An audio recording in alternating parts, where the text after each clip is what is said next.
चुनाव से जुड़ी खबरें पाने के लिए आज बात करते हैं। यूपी पंचायत चुनाव इलाहाबाद हाईकोर्ट ने राज्य चुनाव आयोग से पूछा, क्या 26 मई 2026 से पहले चुनाव कराए जा सकते हैं। कोर्ट ने चुनाव की तारीख और पूरा शेड्यूल जल्द पेश करने को कहा। पंचायतों का कार्यकाल 26 मई 2026 तक खत्म होना तय है। मतदाता सूची अपडेट में देरी होने से चुनाव कार्यक्रम प्रभावित हो सकता है। राज्य चुनाव आयोग पर समय पर चुनाव कराने का दबाव बढ़ गया है। 2026 पंचायत चुनाव की तैयारियां अंतिम चरण में पहुंच चुकी हैं। कई जिलों में वार्ड परिसीमन डिलिमिटेशन का काम पूरा हो चुका है। सरकार ने शहरी सीमा विस्तार पर रोक लगाई ताकि पंचायत चुनाव प्रभावित न हो। जिलों में मतपत्र छपने और सुरक्षा व्यवस्था की तैयारी शुरू हो चुकी है। कई जगहों पर बूथ लेवल तैयारी तेज कर दी गई है। प्रशासनिक स्तर पर चुनाव कर्मियों की सूची तैयार की जा रही है।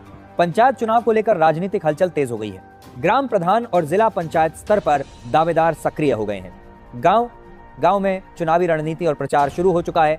जातीय समीकरण और स्थानीय मुद्दे चुनाव में अहम भूमिका निभाएंगे। चुनाव नजदीक आते ही यूपी में सियासी माहौल और गर्म होने वाला है। पंचायत चुनाव के लिए कई जिलों में आरक्षण सूची जल्द जारी होने वाली है। महिलाओं के लिए सीटों का आरक्षण इस बार बढ़ सकता है। पिछड़ा वर्ग ओबीसी आरक्षण को लेकर फिर बहस तेज हो गई है। सरकार नई आरक्षण नीति लागू कर सकती है। कुछ जिलों में आरक्षण पर आपत्तियां दर्ज कराई जा रही हैं। पंचायत चुनाव में इस बार युवा उम्मीदवारों की संख्या बढ़ने की उम्मीद है। सोशल मीडिया, व्हाट्सएप, फेसबुक का उपयोग प्रचार में तेजी से बढ़ रहा है। गांव स्तर पर छोटी छोटी बैठकों का दौर शुरू हो गया है।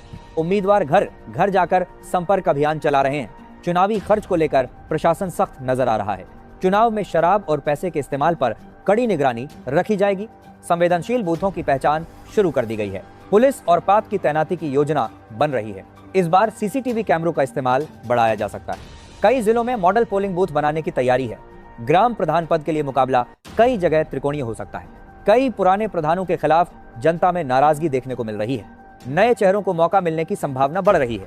चुनाव जैसे जैसे नजदीक आएंगे, प्रचार और विवाद दोनों बढ़ेंगे।